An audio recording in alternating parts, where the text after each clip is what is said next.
Hello, and welcome to the Hypno Travelers on the Magical Psyche Highway podcast. That's right. Your host and tour guide is Scott Prevett, a healer, hypnotist, and a magician. And your bus driver is Jason Gobelli, also a hypnotist, an entrepreneur, and a spiritual guide. Disclaimer, neither Jason, Scott, or any of our guests here today are licensed professional psychologists or psychiatrists. So please don't make any changes to any medication or treatments that you are currently on based on the conversation that you hear here today. Just hop on the bus and enjoy the ride. Trip with us on the Inner Revelation bus. That's right. Hi, I'm Jason. Welcome back to the Hypno Travelers on the Magical Psyche Highway today. We are excited because we are going in Scott's backyard, aren't we, Scott? Heck yeah, we've got a great guest for you guys all the way from Florida. That's right. That's right. So, Yuval, how you doing? Welcome the great Yuval Teren. Thank you, Jason, Scott. I'm so excited to be here. So glad to be with you guys and excited to see where we're going to go with the podcast today. Oh, we're going to drive right down your highway, Yuval. We're going to have fun doing it. So, are we ready? I'm ready. So then let's get started. Who are you and what do you do? So, I'm a motivational speaker and a coach, and I help people, I help professionals become influential communicators. I have a coaching firm where we do trainings for professionals, workshops all around the US. And but I didn't start from there. I started from the world of magic, from the entertainment world, the performance world, and that's how it all began. Nice. So let me ask you. So you're a motivator. So how you motivating people? How you lighting a fire under their butt? So it's a good question. My main focus is on influential communication. So how we can use our public speaking skills, our communication skills to motivate people, to elicit certain emotions in people, because people influence is very simple. It's just the idea of making someone get an interaction and a reaction from someone else. It's very easy. If I ask you to do something and you did it, I influence you to do it. It's a very simple concept. And people sometimes think about it as something that is very hard to do. But sometimes the easiest way to influence is just to ask. But there are a lot of techniques that I apply from the subconscious world and from the NLP world and the hypnosis world that has a lot of impact and effective ways of getting people do things much faster and better. And actually, I call it a positive influence. Great, wonderful. So let's talk about this. So, do you have a personal experience or a story that led you into this act that you're on? So I was born into a family of magicians, and since I'm 5 year old, I'm performing on stage. I used to do magic shows, cut my mom in half, go in a box, and and everyone puts knives in the box, and then I go out alive, of course. And I used to, do like big illusion shows. And later on, I started to discover through the world of magic, the psychology world. And I started to perform as a mentalist, which is mind reading shows, and do entertainment with people's minds, just having fun with people's minds. And that's what brought me into the self-development world. And thanks to the world of magic, I learned hypnosis as well. And I started to discover how much power our words have. And I started to pay attention from people's reaction that as well, that their reaction tells me stories. I know when someone thinks they, if I see some, if I used to perform a magic trick and I saw someone's facial reaction, I started to realize when they think they know how the trick works. And even if they don't, I used to shift and change maybe the way the story goes in order so they cannot even think of what they thought before, to make it even more complicated. So I started to pay attention to certain patterns in people, and that's what fascinated me. How much more we can learn from people's stories and how we can help people become better by them learning how to do those things.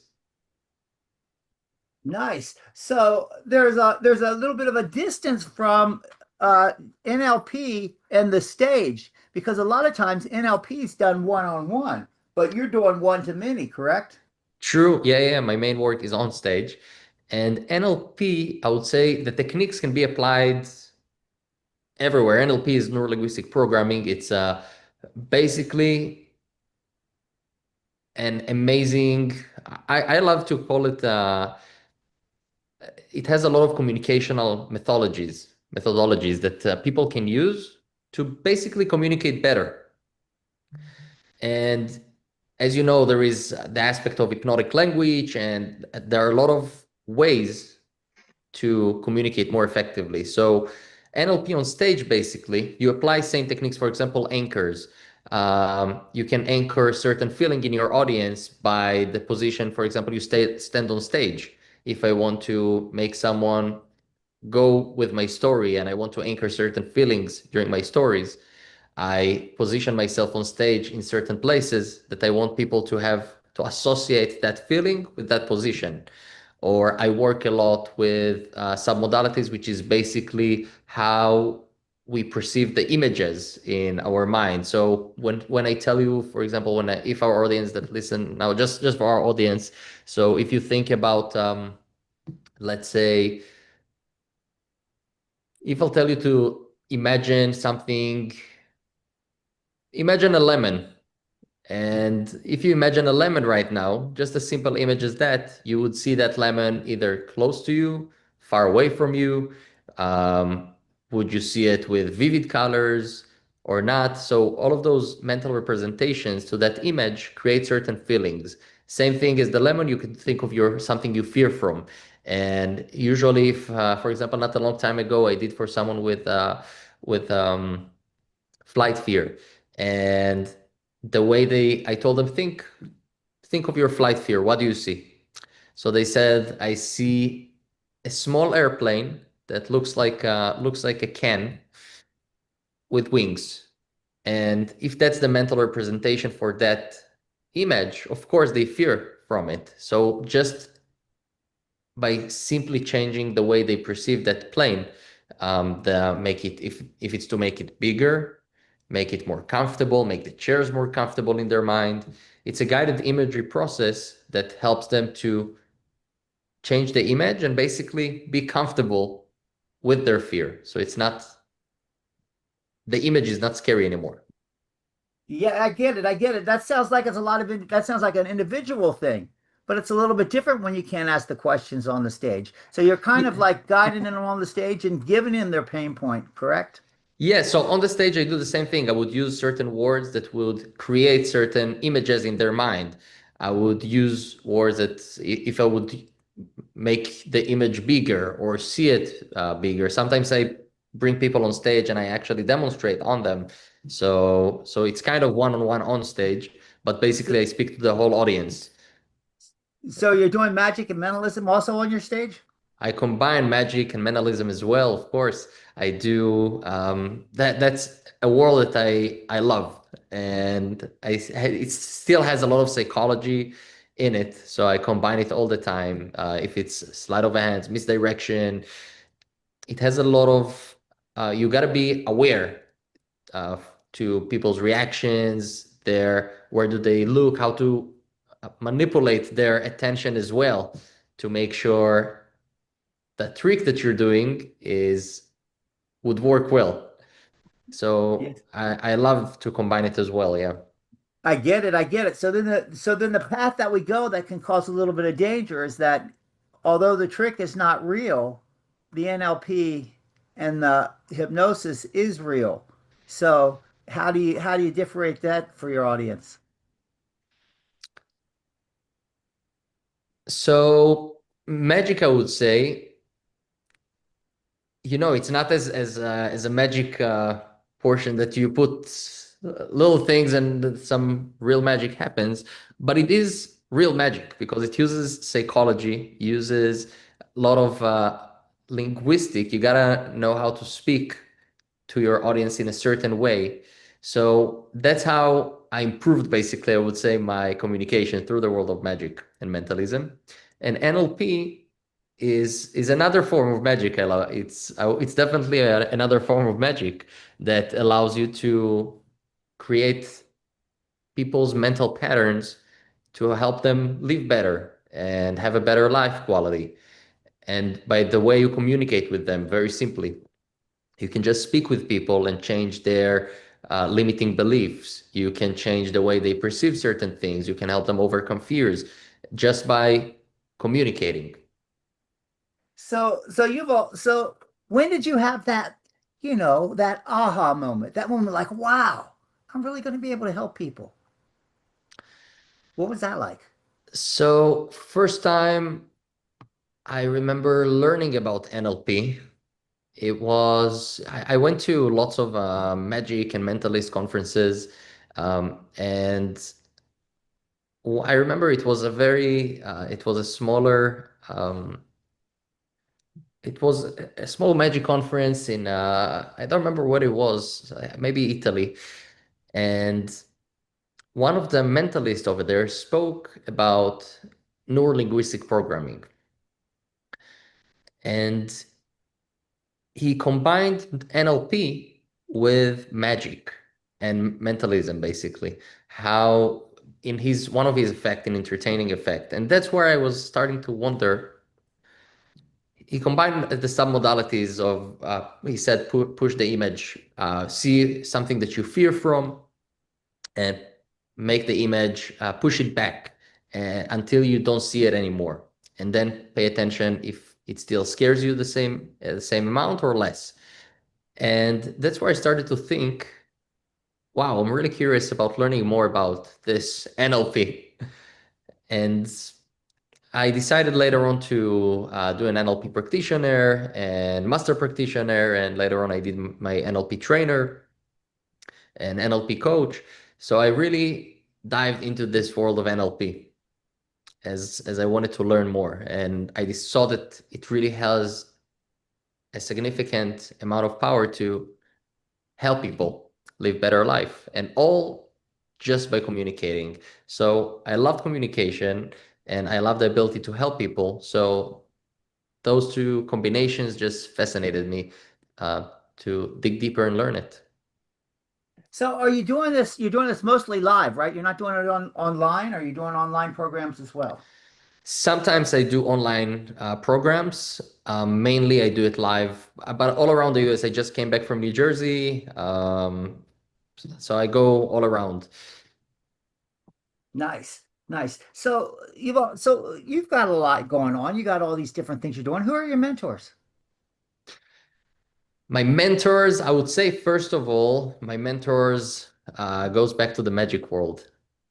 That's my first teachers, actually, that I learned the beginning from my family. That I would say my first encounter with magic. And that's how I started to learn magic. Later on, a friend of the family um, started to teach me specifically magic with cards and coins, which is close-up magic, and start to build the art. You have to do certain practices and certain training for the hands to be more flexible, to be able to do more special techniques that requires a lot of practice. And I remember so the people from the world of magic actually really impacted me a lot in building my personality, my stage presence. And I started to build my show, my one-man show. I start at the age of 12, I started to perform by myself.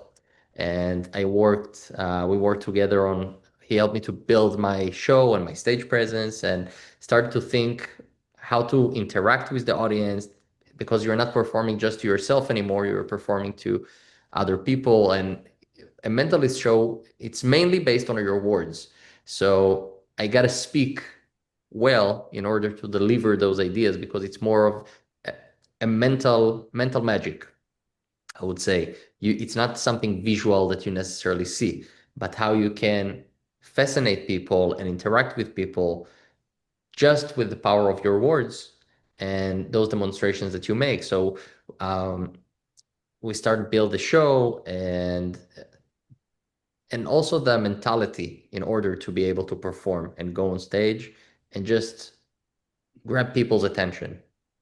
So it goes all the way back, and I have mentors from the NLP world that my teachers that taught me NLP. They're one of my amazing mentors that helped me also learn a lot and dig deeper into this world of psychology and neurolinguistic programming.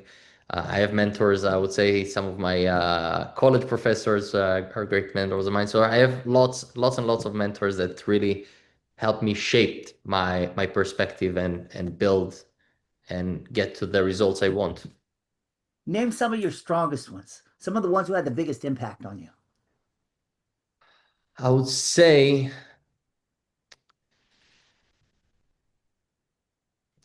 um,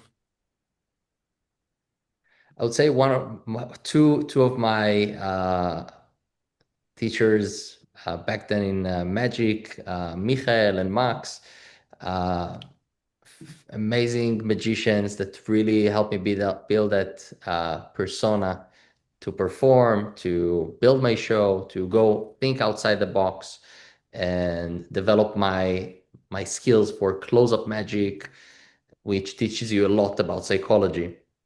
And that's from the world of magic. If it's from the world of NLP, Mickey Berkal and Olgad, which are amazing people that I would say really were really good mentors of mine to learn more, to develop in the NLP world.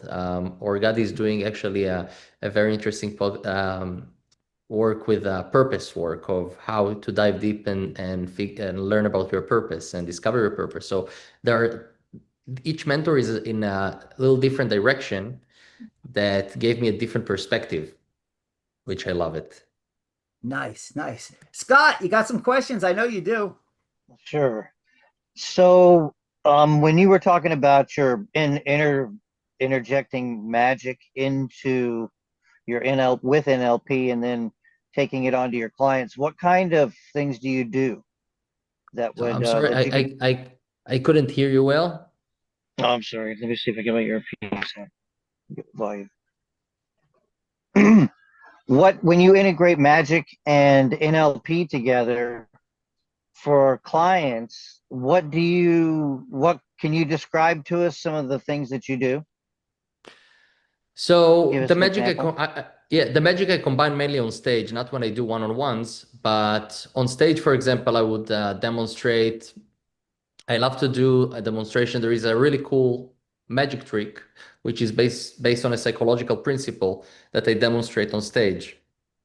That I tell someone to think of a card, and basically by the way they react to my questions, I figure out what suit is the card, what number is the card, what shape is the card, and sometimes I teach the audience how to do it as well, and they can practice on each other and see that it's very easy to learn from people's reactions, the story. So I combine it as demonstrations that explain certain principles that I want to teach. That I would say how it goes along.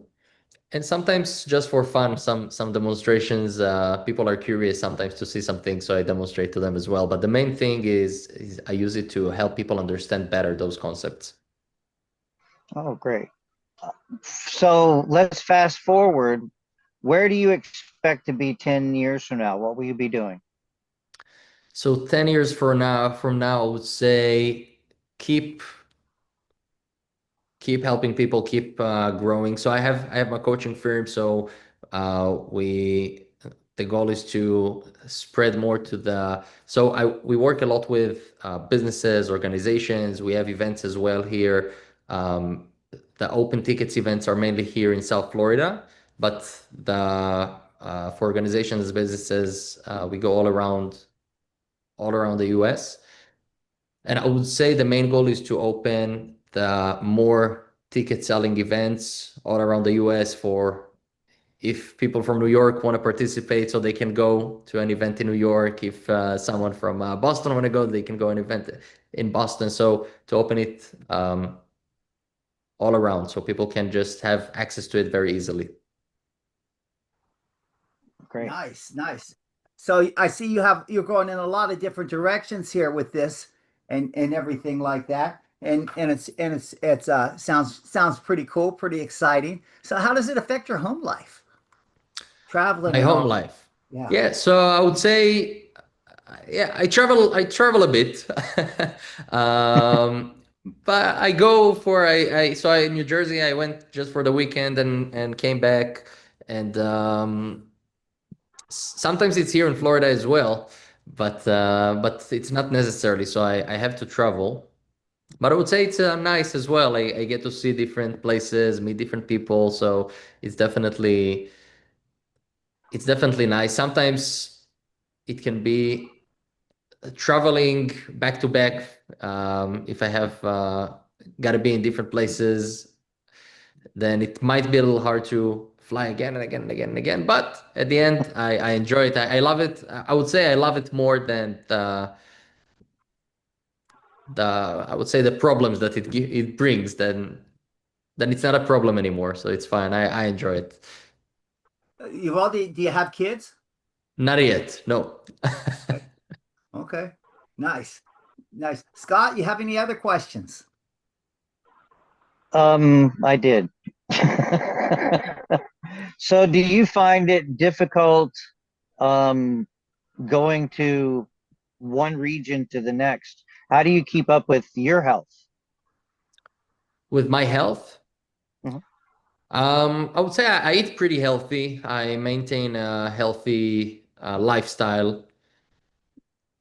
Doesn't matter where I go. If uh, I can always find if it's food wise, healthy food. If it's a gym, there is usually somewhere you can work out. If there is I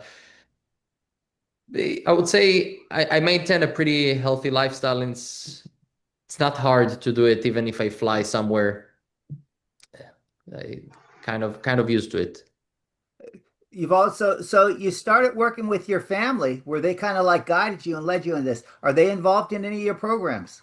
So no, my family used to do magic shows a while ago, a long time ago, and they don't perform anymore. But in inspiration wise, definitely they're in everywhere on my programs. The way I built my programs, the it's that was my how I started out with the stage world. And if I wouldn't go through magic, I would never, I don't think I would reach the stage, because that's how I started out. Usually, sometimes people start one on one and then they become speakers. I started as a speaker and then I started to do one on one. So it was the opposite way. And that was the much easier way for me to do, to think of how to speak to audiences than even one on one. So it's definitely thanks to Magic I was able to go on stage and until today speak to many people and audiences and entertain them as well, and as they learn something and develop. So Yuval, do you have a book? No, I don't have a book yet, but I'm working on it. So definitely coming. Hopefully by the end of this year, we'll be ready to go. So what's it called? We we're working on the I'm working on the name yet, working on the name, not sure yet how to call it. I have some ideas in mind, but it's speaking about mastering influence, how to become more influential people through how to use our communication to become influential leaders, basically. So the main people that I work with is managers, it's CEOs, it's people that work with teams that are, even if they're not on stage, there are speakers. So I bring tools from the public speaking world, from the stage world, from the influence world, the subconscious communication world, in order to become much more influential leaders and get better results with people. Nice, nice.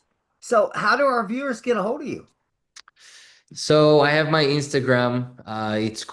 It's my name basically. It's Yuval Teren, and I have the coaching firm Instagram, which is Yuval Teren Firm. Very easy. And if you want, you can reach out to me through my email, which is info@yuvalteren.com. So very easy to find. Even a small search on Google will find everything you need to find. Just search the name. Nice. Nice. And so how long are these programs? What are these programs like that you're selling? So not a long time ago, we had an event here in Florida with two other speakers that was all about influence. So we had a style psychology. So basically, how the way we dress impacts how people perceive us and how we can choose better outfits to different occasions. And we had a face reader that she spoke about how the shapes of our face, what does it tell us about our personality, and how we can use it to be more comfortable in communications and learn a little bit about people in advance. And I spoke about the power of public speaking to influence people. So we had kind of an interesting combination here in South Florida. And so this program was, I would say, about 3 hours, 3.5 hours. And I have other programs. Sometimes it's I speak just for 45 minutes. Sometimes it's 3 hours. Sometimes it's a full day of training. So it really depends on the program, and there are different options for different people, different groups. Do you have a high ticket? Yeah. So I have my main, I would say my main training, which is master influence. And this program is I work with teams. I go to the organization, work with teams on building that from scratch, how to dive deeper, analyze people, how to do human analysis, how to pay attention to people's body language, tonality, how to, after we paid attention in others, how we can analyze it better and understand how people think, how to apply it on ourselves, to use something that I call the subconscious codes. So we give information all the time as well to other people. So it's easier to see it on others, and then we can figure out how we can change it by ourselves. But to apply those subconscious codes to influence, to if it's to implement certain thoughts, ideas in people's minds, how to use our words, tonality, body language, how to put them in a certain structure in order to get better results with people. And this is more an intense training that people go through and learn in depth how to do those things. It sounds like you do a lot of code reading too. Yes. That's More than mentalism. It sounds like you're doing a lot of code reading with what you do. so that's what I started as well as a mentalist. That's what I was fascinated with the most. I remember in the seventh grade, I used to sit with people in my school, and I used to give them kind of psychic readings, I would say, of started to analyze them based on their body language, based on what story I can learn about them just by observing and paying attention to details. And that's what fascinated me the most, how you can learn about people just by paying attention. And most people don't pay attention. It's very easy when we just look. So you're a psychic as well then. I'm not a psychic. I'm not a psychic, but it's I did I would say the closest thing to psychic by what I do is to analyze people very good, and based on their body language, tonality. And I used to do psychic effects, to make it the closest thing to supernatural, look as supernatural power in an entertaining way. I used to combine it in my shows. But if it's questions that people ask, and I used to combine lots of fun stuff that looks like a supernatural power, but are based on psychology, body language, understanding people's nonverbal communication. Yes. Wonderful. Wonderful. Scott, any more questions? Yes. When you go to these different events that you go to and speak, do you find that the people are more receptive to the way that you're presenting communication, or do they seem they're stuck in those, we've always done it this way, we can't change it? Which do you find is the most prevalent? So it depends. Sometimes it depends on the group, but most of the time, no, people, it depends how it's always depends on how the performer, how the speaker goes on stage, and what's the first impression I create as a speaker from the moment I go up on stage, how I interact with them. So I have a way to build my speech, my trainings, my workshops that starts to program the audience mind from even the moment before I go on stage, to make sure I get the right reactions from them, to make sure I engage them. Because at the end, when I see a speaker, I want the speaker to influence me and impact me. I want to be engaged. And when not, we can get bored. And we want to see a good speaker that can interact with us, that can engage us and influence us to think differently. That's why we go and see speakers. So the idea is I do constantly positive influence in order to make sure people are engaged, that are interested, that they think certain thoughts that I want them to think in order to understand what I'm speaking about.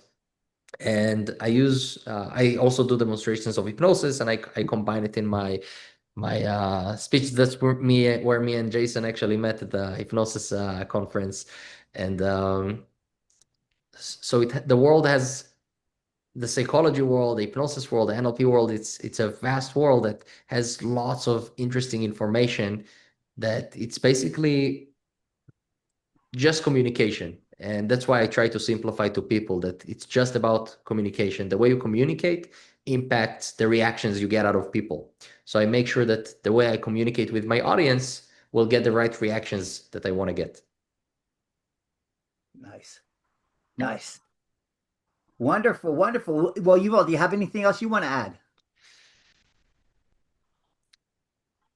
So I would say just something for our audience to remember, that we are born with the ability to speak, the ability to see, and we speak with our words and body language as well, but we cannot see it. We cannot see our own body language. We kind of cannot hear our own words, but because it's not meant for us, it's meant for other people. Same as other people speaking with us, we can see it, we can hear it, because they're impacting us, they're influencing us constantly, and we influence others constantly. So whether we like it or not, we're constantly influenced and influencing.